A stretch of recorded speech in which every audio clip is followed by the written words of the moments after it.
Assalamualaikum warahmatullahi wabarakatuh.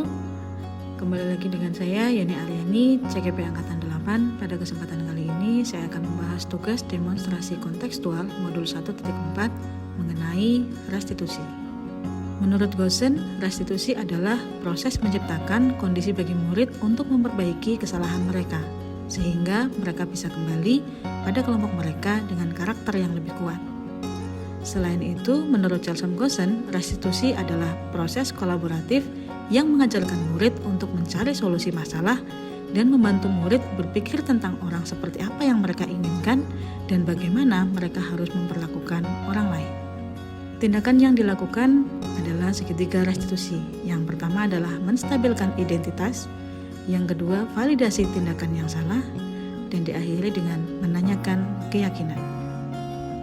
Pada kasus 1, Denny adalah siswa kelas 10. Sebetulnya Denny anak yang periang, aktif, dan mudah bergaul. Tetapi akhir-akhir ini Denny terlihat murung dan nilai hariannya pun mengalami penurunan. Menurut informasi dari teman sekelasnya, Denny mengalami bullying verbal. Keseharian Denny di kelas memang lebih sering bermain dengan siswa perempuan dibandingkan dengan siswa laki-laki. Karena hal inilah Denny seringkali mendapatkan olok-olok dari teman sekelasnya, terutama teman laki-laki. Sebagai wali kelas, Bu Yeni memanggil Denny ke ruangannya dan berbicara dengan Denny untuk mengetahui permasalahan sebenarnya.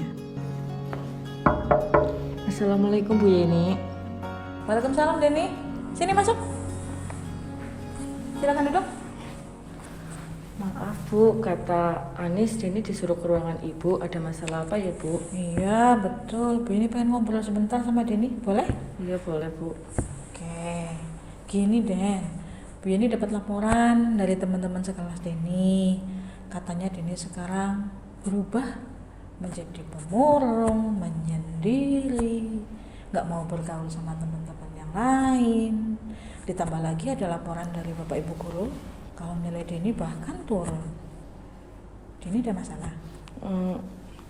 Bu. Kenapa? Takut mau cerita? Gini deh, semua anak itu pasti punya kelebihan dan kekurangan.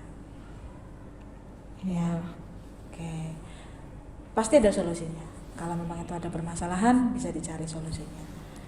Mungkin ini bisa cerita dengan Bu Yeni? Begini Bu, saya diolok-olok sama teman sekelas saya.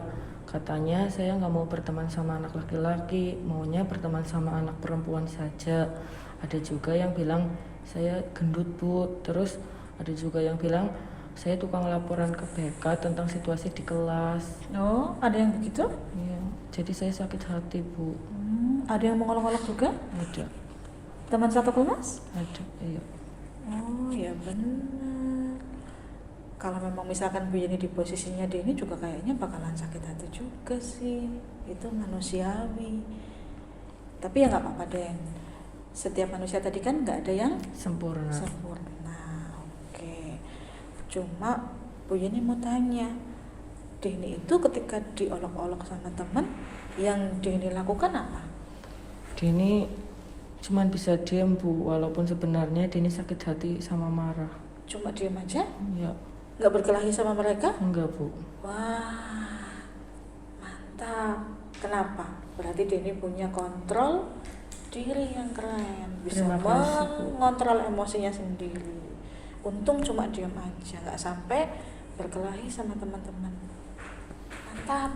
Terima kasih Bu. Iya, tapi Bu Yeni nggak ingin masalah ini berlarut-larut tidak ada solusinya, ya kan? Jadi nggak mau kan jadi anak yang seperti ini terus? Enggak mau Bu. Nah, sekarang mari kita ingat-ingat lagi nih. Dulu kan kita punya keyakinan kelas tuh. Masih ingat nggak Denny? Bayangannya Denny itu kepengen jadi siswa yang seperti apa? Masih Bu, Denny mau jadi siswa yang percaya diri, mandiri, kreatif, dan jujur. Mantap. Masih ingat semuanya. Nah, dari semua yang disebutkan oleh Denny tadi, sama dengan masalahnya yang tadi Denny ucapkan itu, kira-kira gimana? Sudah sejalan belum dengan keyakinan kelasnya? Belum Bu. Belum. Nah, berarti kita pikir bareng-bareng nih. solusi yang paling tepat untuk masalah ini biar sesuai dengan keyakinan kelasnya gimana, Den? Solusinya, Denny akan selalu berpikir positif dan keluar dari zona nyaman. Karena selama ini Denny pikir lebih nyaman berteman dengan perempuan. Ternyata setelah dipikir-pikir, tidak semua teman laki-laki jahat ke Denny. Masih banyak teman yang baik ke Denny. Kedepannya, Denny akan mengembangkan sisi positif dari Denny sehingga mengubah pola pikir teman-teman Denny. Mantap, itu baru Denny yang saya kenal. Mengembangkan sisi positif. Tunjukkan ke mereka bahwa Denny itu punya potensi yang baik. Ya, Iya, nanti Bu. lama-lama teman Denny akan mengetahui kok Denny itu anaknya seperti apa. Tetap semangat. Tetap Oke? semangat. Iya dong. Terima kasih sudah meluangkan waktunya ke sini. Kembali ceria lagi, jangan murung lagi. Iya, Oke? Bu. Oke, Bu. Boleh kembali itu, silakan. Saya pamit ya, Bu. Oke, terima kasih. Terima kasih. Ya. Pada kasus 2, Anis adalah siswa kelas 10 jurusan Teknik Instalasi Tenaga Listrik. Anis adalah siswa yang rajin, periang, dan pintar. Tetapi akhir-akhir ini Anis ke sekolah dengan menggunakan make up yang cukup terlihat jelas. Bedak, lipstik, bahkan pensil alis pun dipakai ketika di sekolah. Anis beberapa kali ditegur oleh guru atas perilakunya itu. Tetapi Anis masih saja menggunakan make up berlebihan ke sekolah. Hingga suatu hari, Bu Yeni selaku wali kelas memanggil Anis ke ruangannya. Assalamualaikum Bu Yeni. Waalaikumsalam, Anis. Sini, masuk. Iya, Bu. Silakan duduk. Bu Yeni memanggil saya ke sini ada apa ya, Bu? Iya, maaf ya mengganggu waktunya sebentar. Bu Yeni pengen ngobrol, nggak apa-apa? Gak apa-apa, Bu. Oke. Bu Yeni mau tanya, hari ini apa yang Anis pakai ke sekolah? Seragam OSIS lengkap, Bu. Terima kasih sudah menggunakan seragam OSIS lengkap hari ini. Tapi coba tolong dilihat lagi. Selain seragam OSIS lengkap, Anis pakai apa lagi ke sekolah? Saya memakai pensil alis sama lipstik, Bu. Pensil alis sama lipstik. Terima kasih atas kejujuranmu. Sebelumnya, Bu Yeni mau tanya masalah makeup ini. Anis tahu nggak kalau di sekolah kita itu ada tata tertib yang membicarakan tentang siswa tidak diperbolehkan menggunakan makeup secara berlebihan ketika di sekolah. Tahu, Bu. Tahu ya? Oke, baik. Intinya semua orang pasti pernah melakukan kesalahan. Nggak apa-apa. Yang penting dari lubuk hatinya Anis itu ada keinginan untuk memperbaiki. Setiap tindakan itu kan pasti ada alasannya. Nah, Bu ini pengen tahu nih, ketika Anis pakai make up, kira-kira alasannya Anis apa? Ya karena Anis merasa nggak pede, Bu. Di zaman sekarang kan kalau nggak cantik itu nggak dihargai. Nah, itu yang membuat Anis nggak percaya diri. Anis juga pernah diejek sama teman, katanya hitam. Nah, dari situ Anis mencoba mempercantik diri dengan cara memakai make up, Bu. Oh, jadi ada teman yang mengejek Anis Iya, Bu. di sekolah ini? Iya, Bu. Berarti Anis sakit hati dong? Iya dong, Bu. Kalau diejek kayak gitu ya sakit hati. Oke, kalau Bu Yani jadi Anis juga pasti sama sih, sakit hati juga. Untuk kamu cuma efeknya nggak separah yang Bu Yani bayangkan. Kadang-kadang kan ada anak yang sampai berkelahi kan sama temennya yang mengejek itu. Terima kasih, berarti Anis sudah punya kontrol diri yang baik. Oke, tapi coba kita pikirkan bareng-bareng. Apa yang sudah Anis lakukan ini, apakah sudah sesuai dengan keyakinan kelas kita? Masih ingat nggak keyakinan kelas kita itu seperti apa? Masih. Anis ingin jadi siswa yang seperti apa? Saya ingin menjadi siswa yang bertanggung jawab, jujur, baik, dan yang paling utama adalah saya ingin menjadi siswa yang percaya diri, Bu. Mantap, keren. Nah, sekarang ayo kita mikir bareng-bareng solusinya seperti apa. Anis ingin jadi anak yang percaya diri, bertanggung jawab, dan semua yang disebutkan Anis tadi.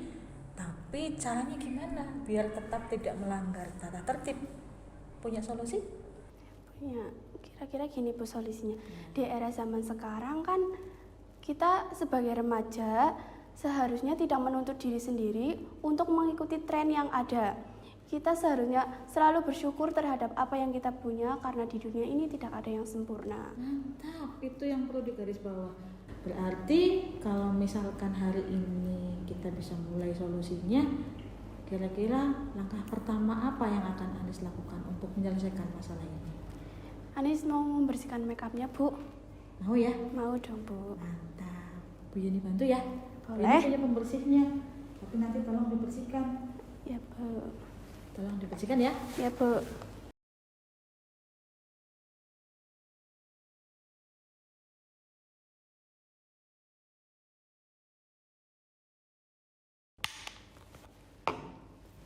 Sudah, Bu. Wah, terima kasih Anis sudah mulai melakukan perbaikan diri. Ya, diterapkan terus ya, jangan Iya, Bu. hanya hari ini aja ya. Oke, terima kasih hari ini sudah bertemu dengan saya. Maaf mengganggu waktunya. Boleh kembali ke kelas lagi. Ya, Bu. Terima kasih Anis. Ya, saya kembali ke kelas dulu, Bu. Oke, terima kasih. Assalamualaikum. Salam.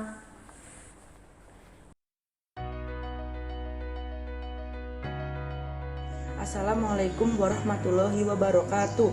Perkenalkan, nama saya Daniel Saputra. Saya dari kelas 11 TITL 2 dari SMK Negeri Nusa Bungo. Saya merasa senang dalam praktek penyelesaian masalah menggunakan metode restitusi ini karena guru tidak marah-marah ketika ada masalah. Siswa diajak bicara terbuka tentang masalahnya. Siswa diarahkan untuk bisa mencari solusi terbaik untuk masalahnya sendiri. Jadi solusi yang diambil bukan dari pendapat Bu Yeni, melainkan dari pendapat diri kita sendiri. Tidak ada hukuman fisik ataupun verbal ketika membicarakan solusi. Sekian tanggapan dari saya. Wassalamualaikum warahmatullahi wabarakatuh. Assalamualaikum warahmatullahi wabarakatuh. Perkenalkan, nama saya Anis Fitria dari kelas 10 Teknik Instalasi Ketenagalistrikan 2 SMK Negeri Nusa Bungo. Di sini saya akan mengungkapkan tanggapan saya tentang penyelesaian masalah menggunakan metode restitusi. Saya merasa senang dalam praktek penyelesaian masalah menggunakan metode restitusi ini. Karena di sini saya tidak dimarahi ataupun dihukum, tapi di sini saya merasa dihargai pendapatnya dan saya diajak untuk kreatif mencari solusi sendiri atas permasalahan yang ada. Dan di sini guru tidak marah-marah ketika ada masalah. Siswa diajak berbicara terbuka tentang masalahnya dan juga tidak ada hukuman fisik ataupun verbal ketika membicarakan solusi. Berkat Bu Yeni mengajak saya dalam praktek penyelesaian masalah menggunakan metode restitusi, saya juga dapat menemukan jalan keluar atas masalah saya dan menyadarkan saya bahwa perbuatan saya itu salah, serta mengajak saya untuk menjadi siswa yang disiplin, jujur, dan berbuat baik lagi untuk kedepannya. Sekian tanggapan saya tentang penyelesaian masalah menggunakan metode restitusi. Terima kasih. Wassalamualaikum warahmatullahi wabarakatuh.